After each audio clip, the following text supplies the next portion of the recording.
Hello, everyone.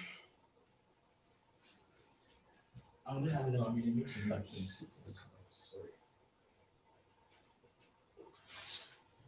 Just start it. Start it. Put the phone on too.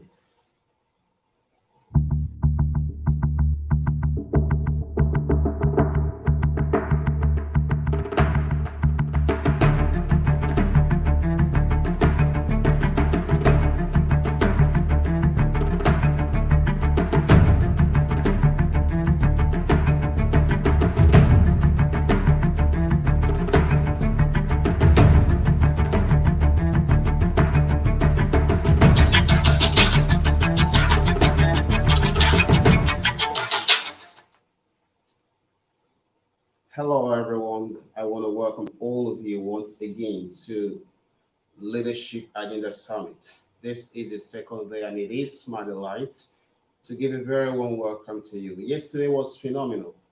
We had the opportunity to hear from some very fine, intelligent minds from all around the world, from Russia to UAE, to Nigeria, and all over the place.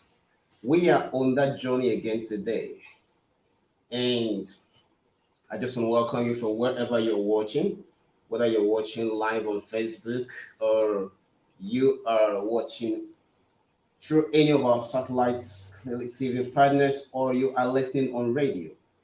I want to welcome you warmly, and I want to promise you that today is going to be another day to learn, to connect, and to collaborate, solving some of the biggest problems in the world. Through our interactions yesterday, one thing became a little clear that we are living in very difficult times, very complicated times, and we have wicked problems that demand urgent attention. And we realize that more and more people are living in difficulties. Families are unable to put food on the table, and children are having a hard time going back to school. But it's important for us to realize that in the midst of this, as I always say, that the problems in every generation belong to people in that generation and can only be solved by the people living in that generation. The sooner we realize that, the better for us. Because I always maintain that while those in high office must do what they must do, while they must provide all of what we expect from them in terms of governance, the ultimate experience that we will have, whether we prosper as a society or whether we will be in stress, depends on the actions that individuals take. Through history, it is clear that societies have only thrived and made progress as people took responsibility for the problems they found in their world. That has been the quiet force of progress through the years, and it's timeless. In other words, that's not gonna change. As our difficulties multiply in days like this, so must our resolve. But you see, what we find out is that it's not necessarily that people don't want to take up responsibility. The issue is always about capacity. There is a capacity anybody requires to solve trouble. And that capacity actually begins with the perspective that people have. If you, for some reasons, believe that the problems in the society must be solved by somebody else other than you, well, that is how you're going to respond. You're going to always think, what are they doing about climate issues? What are they doing about COVID? What are they doing about corruption and all of that? But you know, one thing we always realize is that successful people don't make excuses. And like I said, the world has only moved forward as a result of the decision, the choices made by citizens, especially in difficult times. Today we celebrate the birthday of Martin Luther King Jr. It's a national holiday in the United States. And all around the world, he is a personality that many people respect because he fought for freedom. But don't you ever think that the fight for freedom, which he undertook, was a very easy one? You must understand that they eventually cost his life. But why do we celebrate him today? That is because he made a choice. He made a choice to pursue the greater good of other people. You see, delivering freedom is the responsibility of leadership. The freedom for people to be who they want to be, to accomplish what they want to accomplish. That has always been the idea behind leadership. So, in today's world, as we struggle with all of the issues that we have, am I off?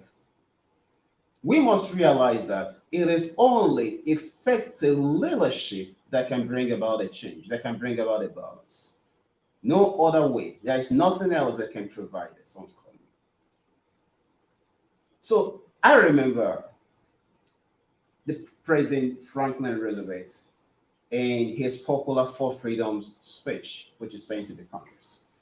And in that speech, it's an address that's become to known as the Four Freedoms speech. Technically, it was his 1941 State of the Union address. And therein he proposed four fundamental freedom that people everywhere in the world ought to enjoy. First was the freedom of speech, for people to be able to express themselves without hurting others. Next was the freedom of worship, for people to worship God the way they like to, the way they understand. And third was the freedom from want, which means people should be able to provide for themselves, have the things they need to live the life they've chosen to live. And of course, the freedom from fear. And he thought that people should enjoy this all over the world. He said the freedom for fear, which translated into what terms means a worldwide reduction of armaments to such a point and in such a thorough fashion that no nation will be in a position to commit an act of physical aggression against any neighbor anywhere in the world. Imagine what a world it would look like if the vision of Franklin Roosevelt came to pass. But you see, it was Franklin Roosevelt who conceived that dream. There is no reading, there is no law somewhere that he must be the person to ensure that it is fulfilled. Leadership is like a relay race. One generation takes after another in pursuit of the same goal, in pursuit of freedom. So the issues in the world today is our responsibility. I am passionately devoted to people being free all around the world. And that is only what leadership can deliver today. Now, something else we understand is that when it also comes to leadership, we realize that fundamentally people are even confused because sometimes we don't know what works. And because we're confused, it is difficult to maintain and really advocate some of those ideas that work. But it ought not to be so. Because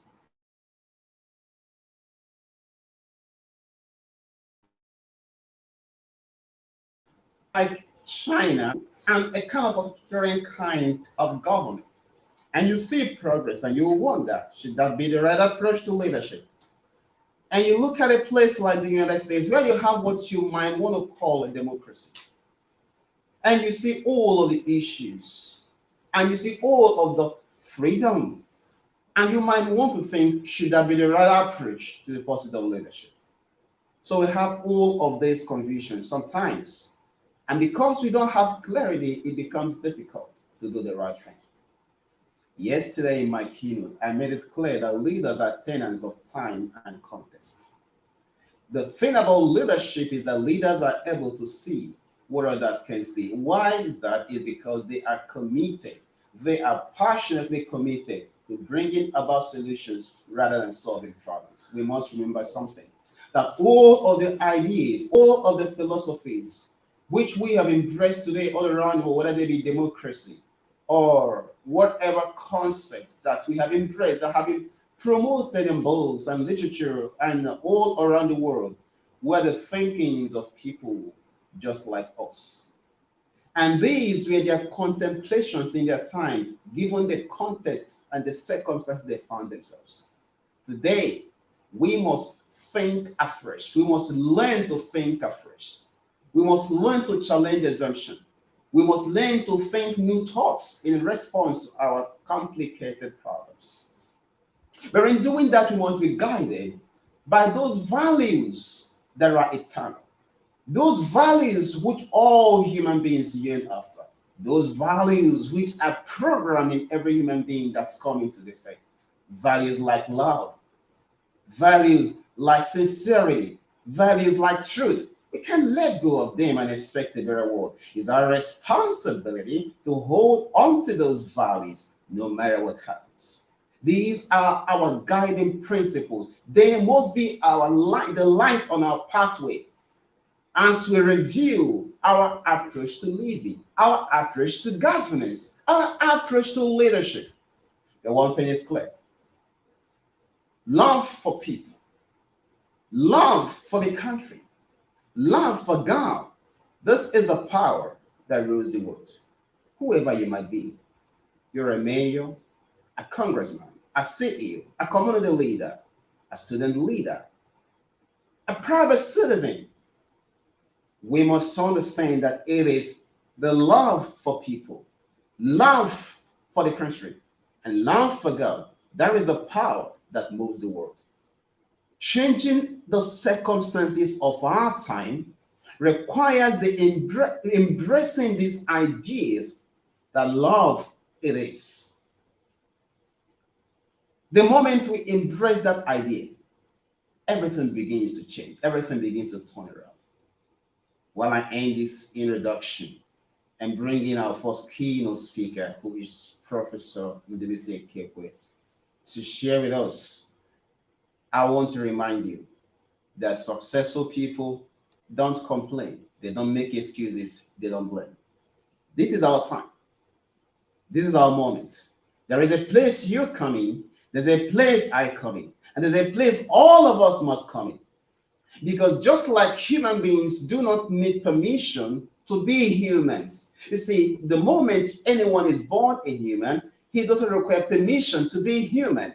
The same way, leaders do not require permissions to lead. Leaders do not require positions to lead. But if you are a leader, you will necessarily find positions either by creating them or accessing them in some form. But of course, there's a place of capacity. I've said that before. And that is part of the reason why we are now on to the Leadership Agenda Summit. Because at a summit like this, you have the opportunity to learn, to connect, to interact, and to collaborate with others. Where it begins with that idea that the problems of the world today is our responsibility, no other person's responsibility. Is our word, and is our responsibility to fix it. Whatever you do, whether you're a banker, you're a farmer, you work in a factory, you're a grocery seller, whoever it is and whatever it is that you do, you need to understand that that is only a tool to expressing the potentials in you, to bringing about change, to extending freedom to more and more people. Leadership is a collective effort and it's a collective responsibility. This thought is what we must embrace as we look forward to a brighter day, as we look forward to a better day, as we look forward to a change which we must pursue with all our energy, with all effort, with all honesty, because it is only then that we will say that we are truly living. So I call on you all around the world to be a part of change, be a part of solution, be a part of happiness in the world, be a part of love and progress and unity. The world depends on us, the next generation depends on us, and we cannot afford to disappoint them. Some people work very hard to bring us to where we are today in technology, in governance, and in all aspects of our lives. Today we are on the scene, and it's our responsibility to deliver freedom to the next generation, no matter the costs. Thank you. I want to thank you for watching, and I'm asking you to stay tuned to the rest of the summit. Thank you very much.